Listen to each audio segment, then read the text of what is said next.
Hello, Book 2. As usual, in this new tradition of mine, I walked up the street to the shop to get the Sunday New York Times. I started out as, a month or so ago as a sort of act of nostalgia, because I used to, of course, before the internet, I read the Sunday papers all day long on Sunday, the Sunday Times, the Boston Globe, the Washington Post, and that plus the nightly news was your news intake. That was the news. And it gave you time. It gave anybody in the citizenry that was so inclined, it gave them time to think about what they knew, to digest what they knew, and maybe to consider participating in what they knew, because it all felt like it was happening at a pace that was unfolding, that was conducive to learning, understanding, mastering, and maybe even participating. And the 24-hour news cycle, which is entirely bad, there is nothing good about it, has eroded that completely. Now it's just this image flashing system, like in a Chinese torture room, and the citizenry just sits and watches and gets hooked. The 24-hour news cycle is extremely addictive, and it's corrosive because it discourages you from paying attention, from putting two and two together, from pondering, and all those things are important. And it can also make you crazy. It can also just corrode your sanity. Living on Twitter, being what the new discourse refers to as extremely online, is entirely unhealthy.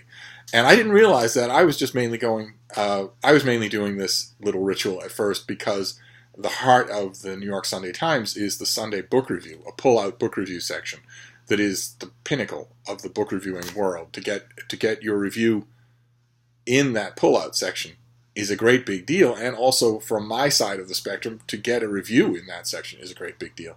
But it turns out, over the weeks that I've been doing this, I've also noticed a great beneficial calming effect.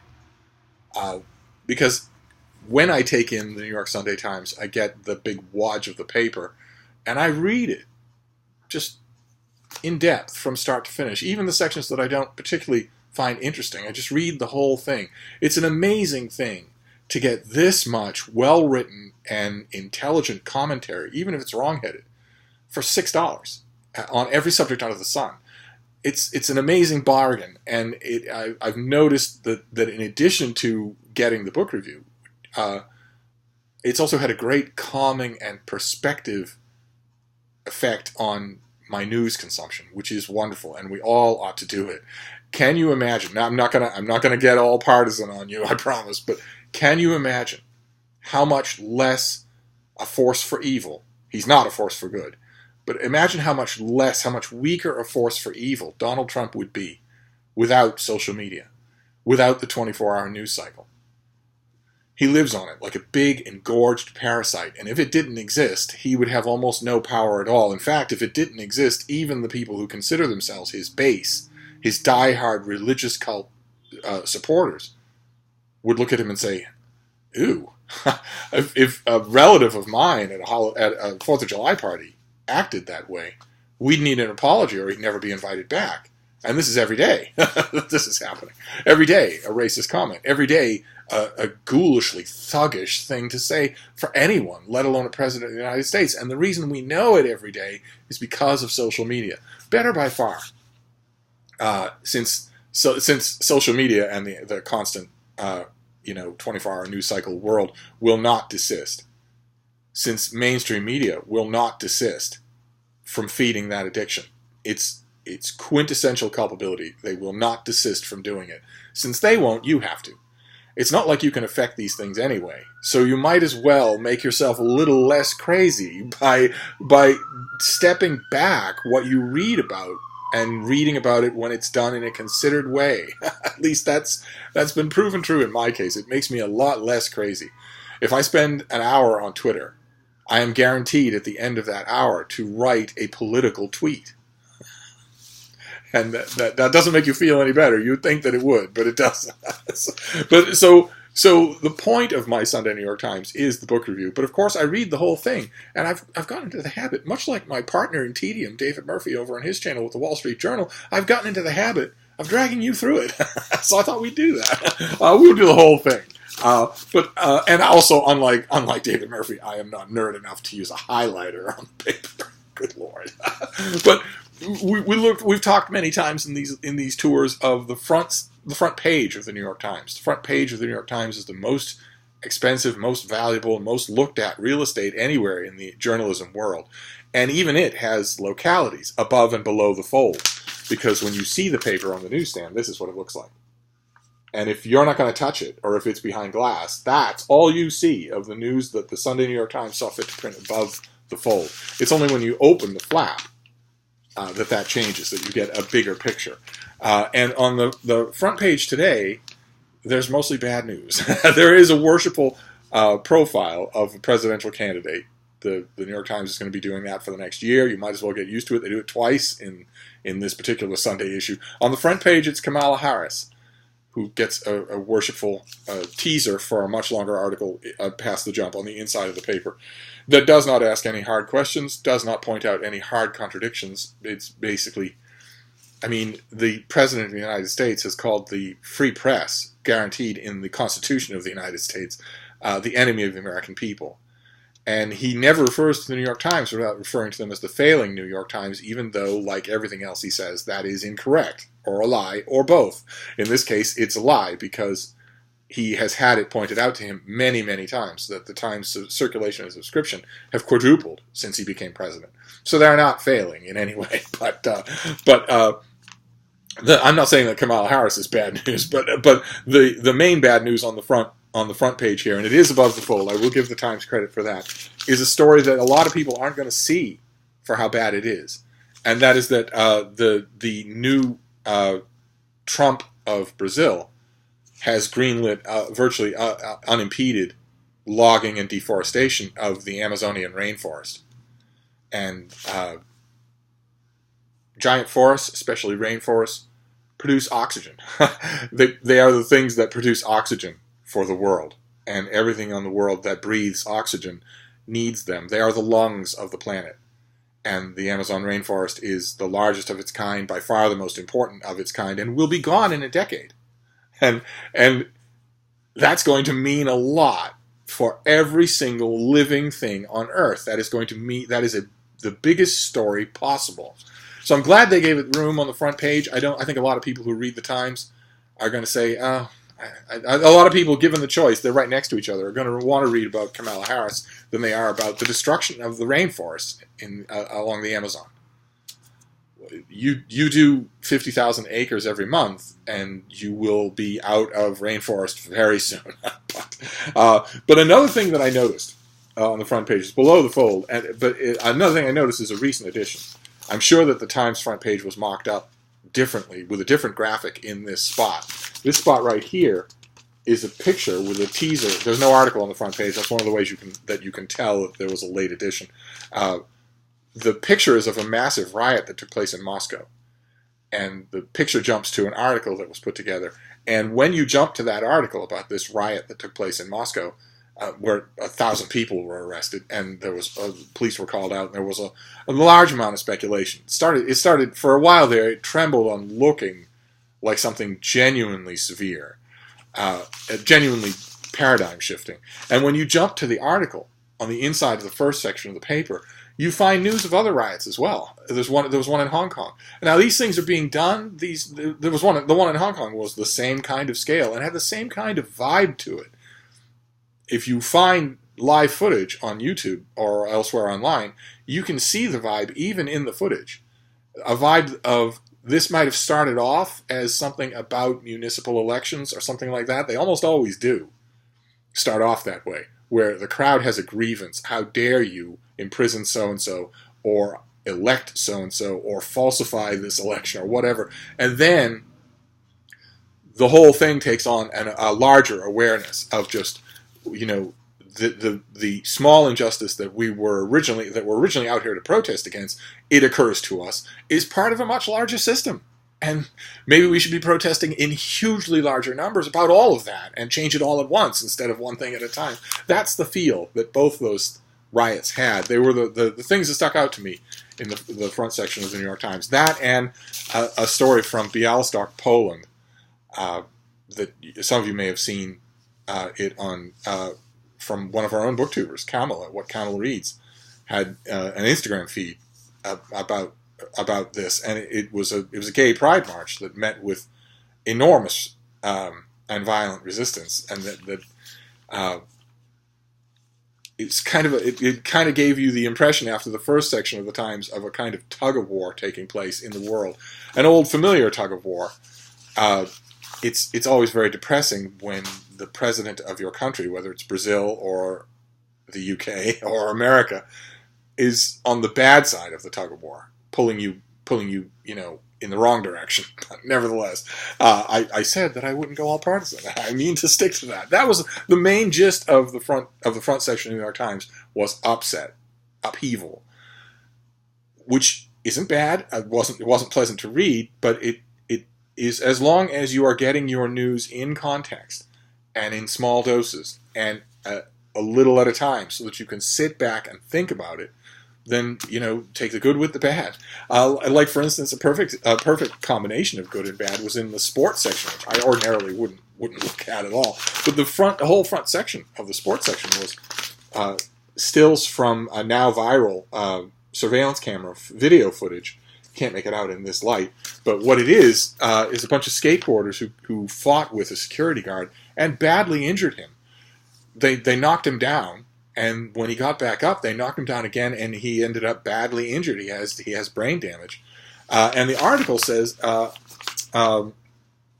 skateboarders engage in soul searching after a confrontation leaves a security guard with serious brain damage.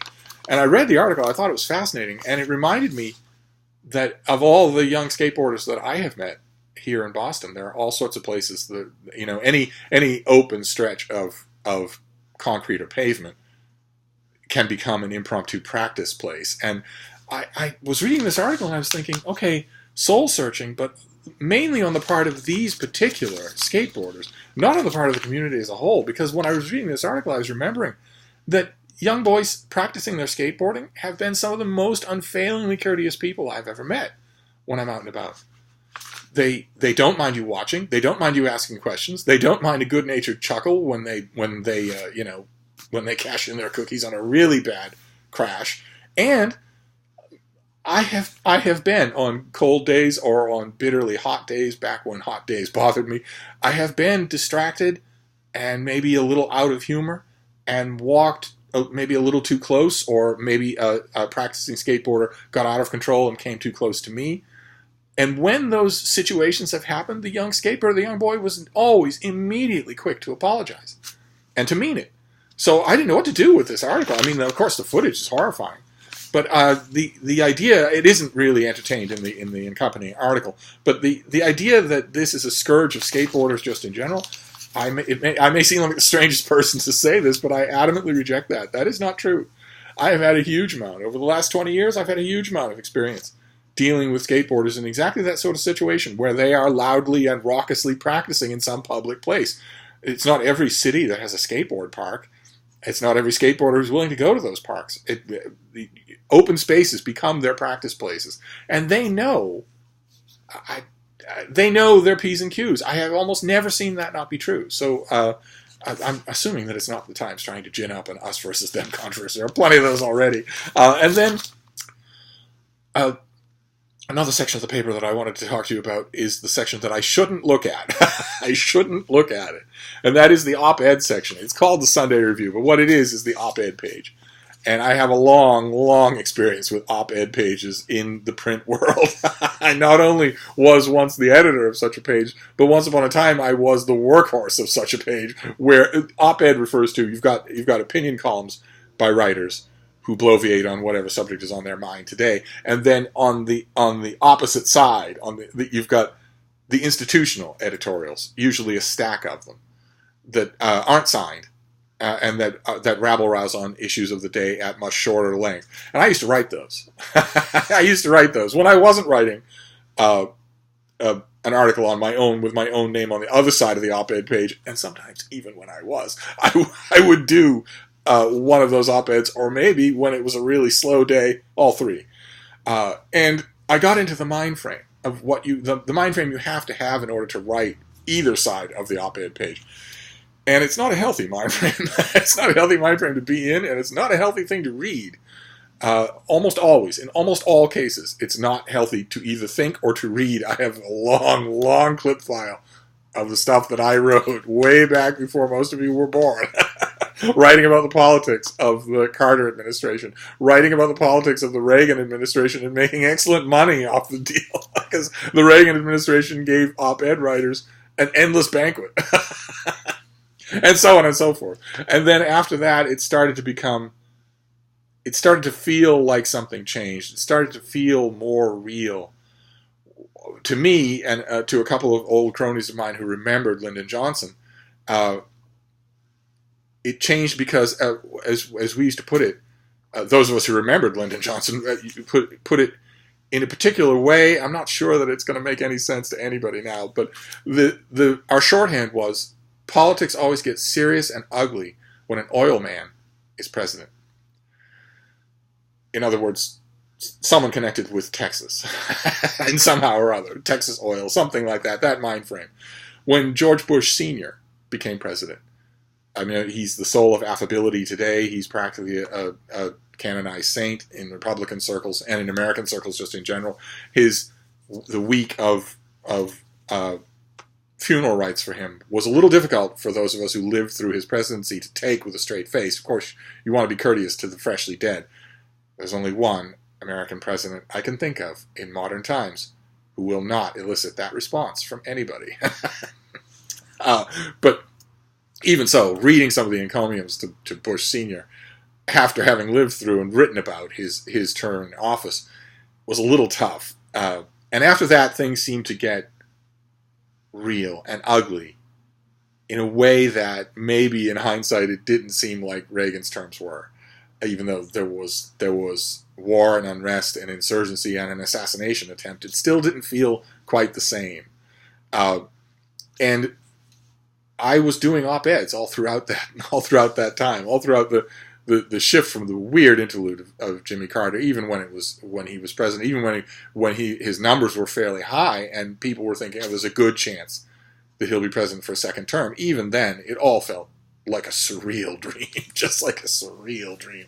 And it was made great fodder for the op-ed page, but the simple truth of the matter is that the op-ed page of a newspaper is Twitter. And what I was saying at the beginning of this video holds absolutely true for the op-ed page of any newspaper. It's Twitter. It's designed to make you angry and keep you uninformed. Those two things together. It's designed to do both of those, to lower your IQ and raise your blood pressure. And therefore, it ought to be the section that I avoid, but I didn't, especially since David Murphy gets the weekend edition of the Wall Street Journal. So he gets it early. He can get his on Saturday. I sometimes wish, I know it's heresy, but I sometimes wish that the Sunday Times was a weekend edition. I mean, the Times is daily. They are the paper of record. They are the greatest paper in the world. And you don't want to miss a day, of course, and you don't want them to fold the weekend into one edition. But even so, David Murphy got the weekend edition of the Wall Street Journal, and he braved right into their op-ed section. He did, and that would change if he had been born 40 years ago. That might be different. If he had been born 40 or 50 years ago, he's got the business degree and he's going to go into business and make a ton of money, but there's the soul of a muckraker inside him somewhere. I think there is, and I think that under slightly different circumstances, he himself would have been writing for an op-ed page and would know exactly what I mean. But he was looking at his op-ed page in the Wall Street Journal, and the op-ed page of major newspapers will always have one or two people, poobahs, gas bags, bloviators, who just sit there, and it's their fiefdom, and they will just always have a column. And he quoted the title of Peggy Noonan's latest column, "What Were Robespierre's Pronouns?" I didn't read the article. I could easily have found it online, but that's enough for me. That headline is a perfect encapsulation of what those op-ed dinosaurs, the kind of nonsense they regularly produce. And I was looking at that. I was listening to him talk about that and talk about that headline, and I thought, okay, well, he has Peggy Noonan, but I have Maureen Dowd. And surely when Sunday rolls around, she will do worse. She did not. She did not. But she comes close. She is the Peggy Noonan of the New York Times. And she has an article on the op-ed page, and it is shrill and ridiculous, just like Peggy Noonan, but not quite as bad as what were Robespierre's pronouns. Hers is called Spare Me the Purity Racket, and it begins in the way that these op-ed dinosaurs do, with intentional misconstruing. They would be dead. An op-ed writer would be absolutely dead in the water without intentional misconstruing. So her article, the title is Spare Me the Purity Racket, and it begins, after I interviewed Nancy Pelosi a few weeks ago, the Huffington Post huffed that we were dreaded elites because we were eating chocolates and, horror of horrors, the speaker had on some good pumps. Then this past week, lefty Twitter erected a digital guillotine because I had a book party for my friend Carl Hulse, the Times authority on Capitol Hill for decades, attended by family, journalists, Hill denizens, and a smattering of lawmakers, including Pelosi, Chuck Schumer, and Susan Collins. I, the daughter of a D.C. cop, and Carl, the son of an Illinois plumber, were hilariously painted as decadent aristocrats reveling like Marie Antoinette when we should be knitting like Madame Defarge. Yo, proletariat! If the Democratic Party is going to be against chocolate, high heels, parties, and fun, you've lost me. In response to which, I want to say, yo, Dowd, that isn't what people were objecting to. They weren't objecting to chocolates or pumps or high heels or fun. They were objecting to you hobnobbing and name-dropping with these people when you act like they're scourge. They were objecting to you pretending to be a watchdog for the public, wee owl, on the op-ed page of the New York Times, when in reality, as anyone knows when they watch you fawn at these events, you are a yipping yap dog who knows exactly where the scraps she's hand-fed come from. That's what people were objecting to, okay? They weren't objecting to fun, they weren't objecting to chocolate, they were objecting to hypocrisy. Something that you ought to know, and that ought to be so clearly associated with your name, that it's chiseled in granite when you finally pop your clogs. But... You see what the op-ed page does to me? We were doing so well. then, of course, with the New York Times, before you get to the book review, the last stop before you get to the book review is the New York Sunday Times magazine. This staple thing that is sort of a features type thing. Very good money, very good launch pad for writers. I wouldn't. I was just about to say what I would love to write for it myself, but of course they couldn't meet my conditions. Now, could they? They would definitely pay me and pay me well. My last certain knowledge of what a piece for the New York Sunday Times pays its writer is outdated. It's old, and it was already astronomical. So it's a fairly good payday. So they would do that, but that's only one of my 3 criteria. The second criteria, they might be willing to let me pick my own subject, although I doubt that they'd be willing to let me write about it my own way, because that directly impinges on criteria number 3, which is they would want to edit me, and edit me severely, line by line, phrase by phrase. But I'm always happy to see writers write for this thing, because it's a great little venue. And the front page article is about Joe Biden, candidate Joe Biden. Joe Biden is running to take the country back to a time before Trump. Is that what Democrats want? The article is long and it's worshipful, and oh my God, is it damning. Who is the author of this thing?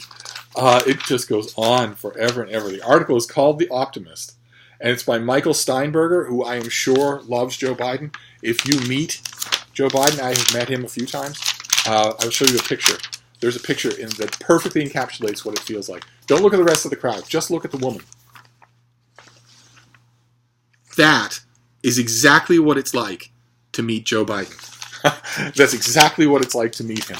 Even when he was a much younger man, he comes right up to you. Often will put his hand on your shoulder like he's trying to hold you in place. His face will be right here. And it's not done for the camera. He does it when there are no cameras around.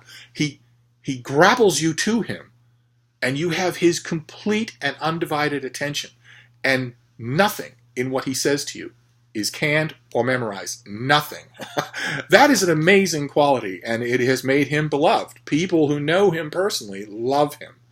And everyone who meets him on the campaign trail feels like they know him personally, because there's no such thing as a Biden meet and greet, as a Biden, work the rope line and pump hands. There's no such thing as that. He wades right in. Used to be, until this whole ridiculous flap about touchy-feely Joe Biden. Until that whole ridiculous flap happened, it used to be that no matter who you were, old or young, male or female, he would not only come in close to you and put his hand on your shoulder, but he'd put an arm around you, or hug you, or as I can speak from personal experience, sometimes he's just an old style, handsy, affectionate guy. There is no malice in him whatsoever, and there have been occasions, many, many occasions, on Capitol Hill and elsewhere, where he would walk up to you, male or female. I'll stress that again, male or female. He would walk up to you, put his hand on your shoulder. Then as the conversation got animated, which it does with him in no time at all, the hand would suddenly go halfway around your shoulder. And sometimes, if you were agreeing, suddenly you were chuckling together, almost cheek to cheek, like schoolboys, like old friends. And sometimes, and keep in mind, he didn't know you. He'd never met you before that moment. Sometimes, in the middle of that, if you were agreeing on something or laughing about how so-and-so sure did sound funny on camera or whatever, his other hand would go up and just do this. Male or female.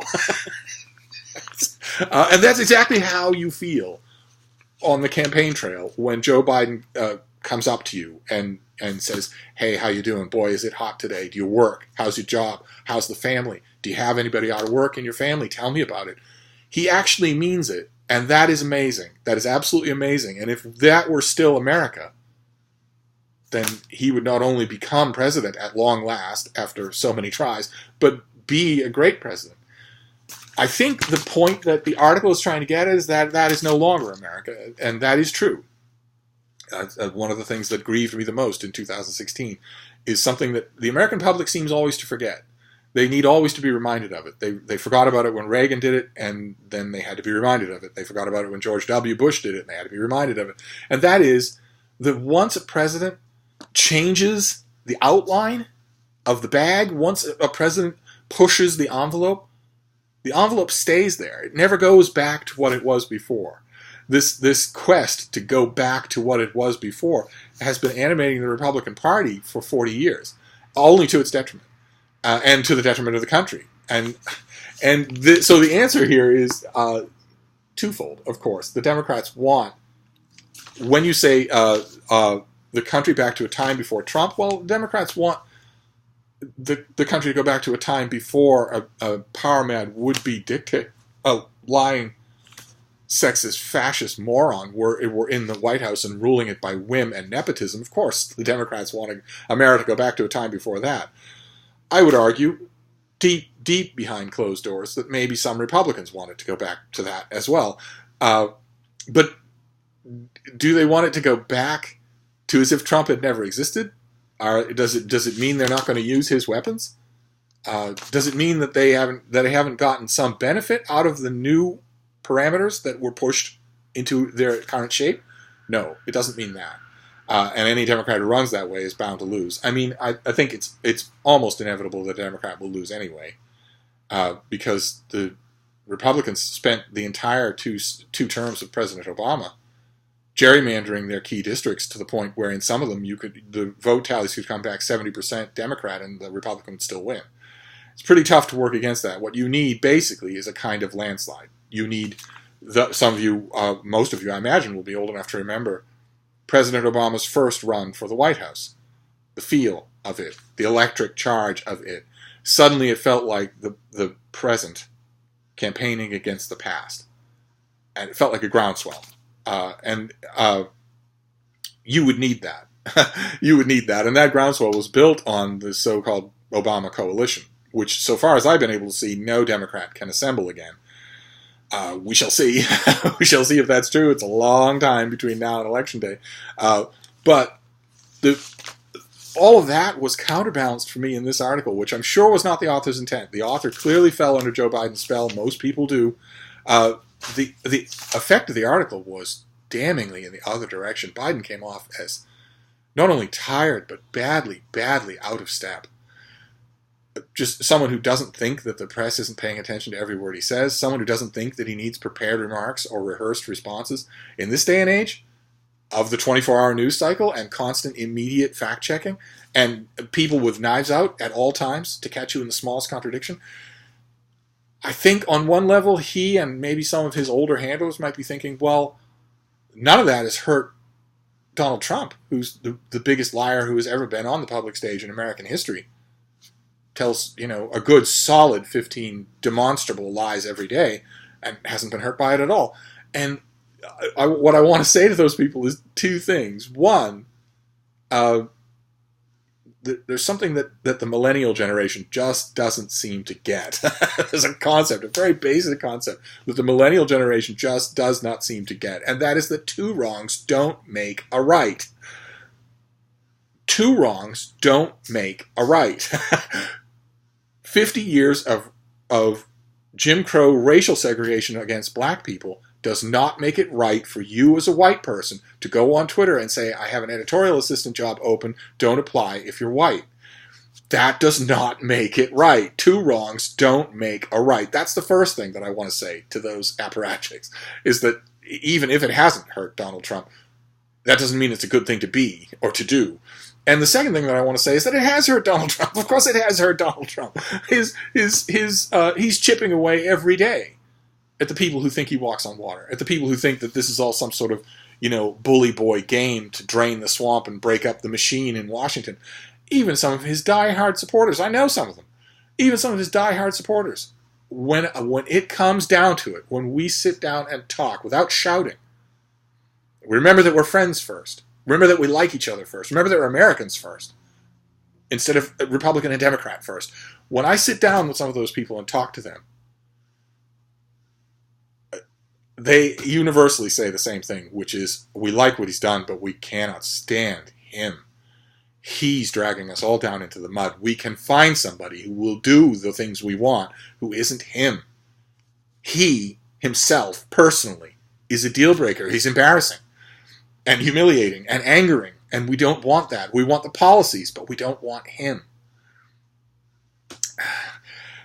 In conversations like that, I always point out to these people, well, you do have an alternative.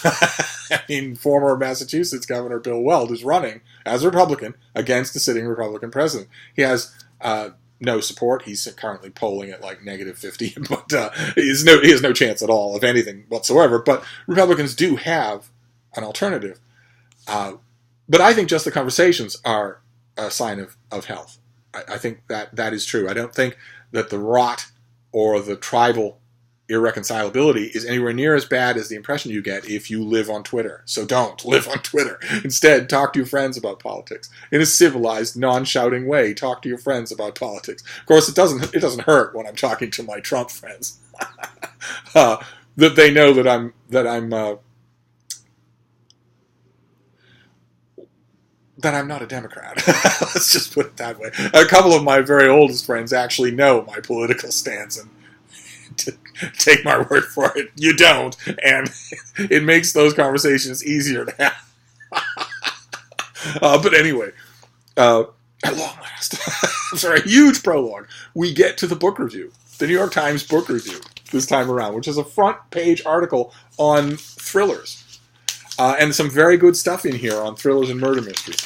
The letters page, we always go to the letters page for controversies.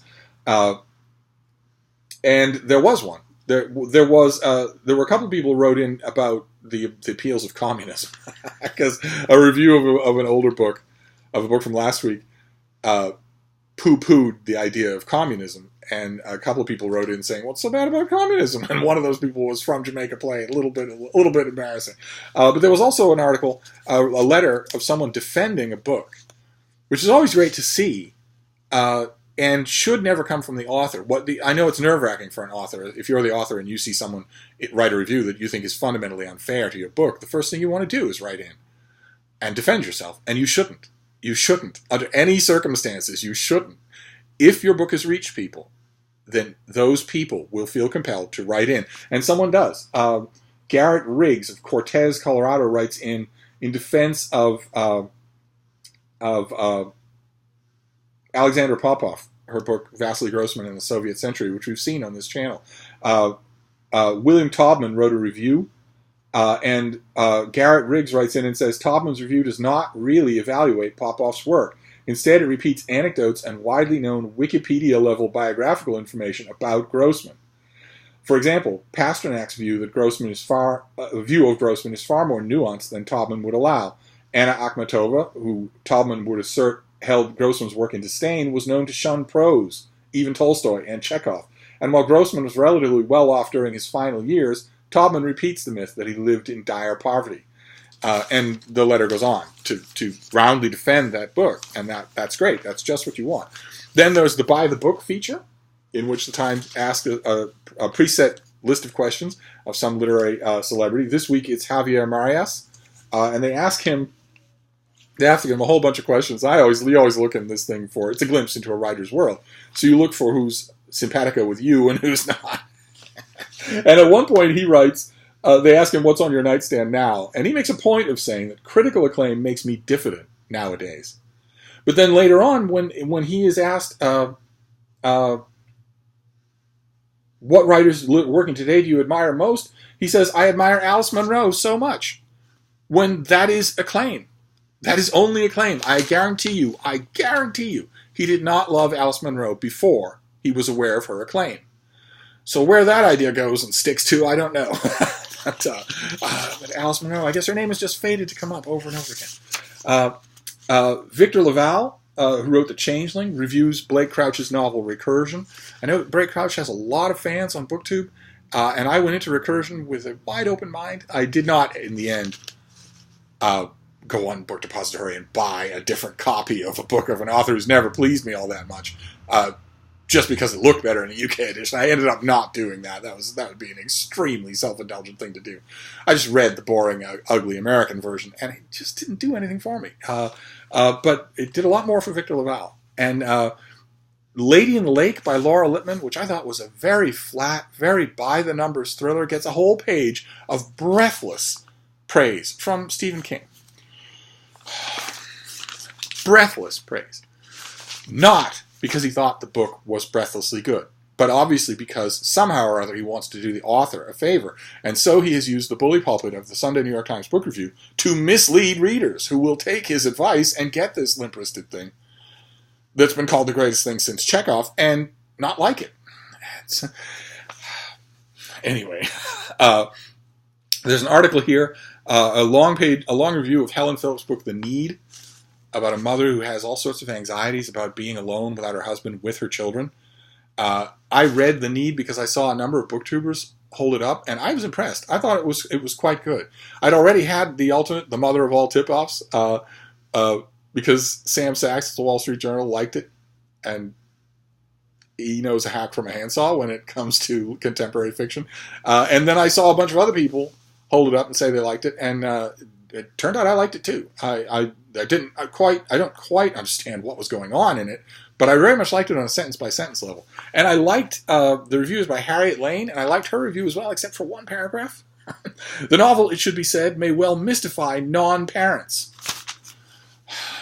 because it's about a young parent. Not if the author's doing her job, and not if the reader is familiar with what a parent is. Maybe look it up in the dictionary or something like that. Kind of exclusionary talk like that bugs me. Then there were Elizabeth McNeil's The Doll Factory and Chandler Baker's Whisper Network. They're included in here, even though they're fairly make-weight books, I think because the editors of the Sunday New York Times were looking for a kind of thriller theme to run throughout. Neither of those books deserves a review in the Sunday New York Times, maybe the Weekly Times, but not otherwise. And then there was, in the middle, there's a delightful feature. It is a murder map. It's put together by Ross McDonald and Tina Jordan, and it is a map of the United States detailing true crime murders that happened in each state. Look at that. In case you're wondering, from Massachusetts, it's Masha Gessen's book, The Brothers, about the Tsarnaev brothers, guilty of the Boston Marathon bombings. One of whom is still alive and being fed and clothed and exercised and given obligatory reading material on Your Dime and Mine. for a crime that he's on camera laughing while he committed. But it was last Sunday that there were a whole bunch of sanctimonious articles about how it's not the state's right to execute people. So I'd be off topic if I were to go on at length about that today. However, I will still repeat what I said the moment that Tsarnaev was captured. That was one of the only times that I found Twitter to be useful. The moment that he was captured, the week of his arrest, and a month after he was captured. Now, years later, I will still say the same thing. That the guard whose job it is to bring him his well-balanced breakfast meal on a tray every morning should walk in tomorrow morning with the breakfast meal on a tray, and underneath the tray, a fully loaded revolver. The guard should put the tray on the table, and when the young, the dreamy Tsarnaev brother sits forward on his bunk to see what breakfast is this morning, the guard should put the muzzle of the rifle right here between his eyes, an inch away, and pull the trigger. If there's any sign of autonomous reflex or life after that, the guard should empty the gun into Tsarnaev's mouth on his cot, and then leave. And go about his workday and collect his pension at the end of a long and fruitful career. The kid should not live another day, not another hour, for a crime he laughed while he was committing, that cut a little boy in two. But anyway, all these crimes have that kind of weight behind them in one way or another. And the minute I saw this feature, true crime map of the country, I realized that I'm going to have to pull this and a couple of other features out of this book review and send them on their way in the mail to Joe, the retired bookman, who on the surface is as sweet as a Georgia peach, the exact kind of person that a whole generation of people in her community sent their kids to learn from at school, and were happy that they did. And who inside, deep inside, has a sweet tooth for the goriest murder mysteries and true crime thrillers. I love that about reading. You can never tell on the surface. I'm sure that on my surface, when you see me glousing around with my RBF outside, I'm sure that you wouldn't think, Regency romance. I like that about reading. Then we go on from there. A few more thrillers. There's a roundup where the Times asks a few thriller writers what their favorite means of death was in their novels. There's also an essay by Kate Tuttle, who is great. Those of you who don't read her, you should. She has an article on why true crime appeals so much to female readers, including young female readers. And it's and I bridled at that at the beginning, but it's well done. It's really well done. And then Sarah Lyall, who is a writer at large for the Time, working a variety of desks, including sports, culture, media, and international. She wrote a full-page review of Sadie Jones's novel, The Snakes, that I liked a lot more than anything else in this review, and that I liked a lot more than the novel. So I thought the review was really, really well done. And there's an essay also in the back by Lisa Gardner, who's a thriller writer on her own, about the body farm, about a patch of ground where dead bodies are allowed to decompose so that forensic scientists can understand how that decomposition happens. And that also will have to go to the retired book there. And that's it. That was the book review. The back page is a cartoon in which Hercule Poirot takes the L train and has to deal with all of the stuff on the L train that New Yorkers deal with every day. And when he sees a lot of this hipster nonsense and whatnot, he ends up by saying, "Sacre bleu, we have truly descended into hell." And the commuter says, "No, Williamsburg is still 2 stops away." It's never too late in the morning for a nice jab at hipsters. And that was it. That was the New York Sunday Times for this week. A lot of news. The book review section was interesting, but a little bit anticlimactic in the way that it always is when it's thematic. Still enjoyable, but ordinarily, in addition to everything else, I like to look at the book review for ideas about what to read or what to review, and I tend not to get any when the thing is thematic. That's okay by me. So that was the Sunday Times. I had a wonderful time, and the 2 or 3 of you who have stuck around to the end, I hope you did as well, and I hope you take my advice.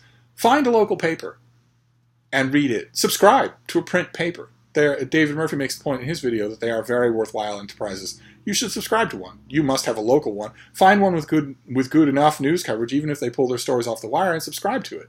And maybe use it as your way to get news and think about it, as opposed to being bombarded with news-oids from Twitter and not thinking about it. Don't use Twitter and Facebook for the news, basically. Use Twitter for a breaking story, something that's happening right now, a gunman on the loose, that sort of thing.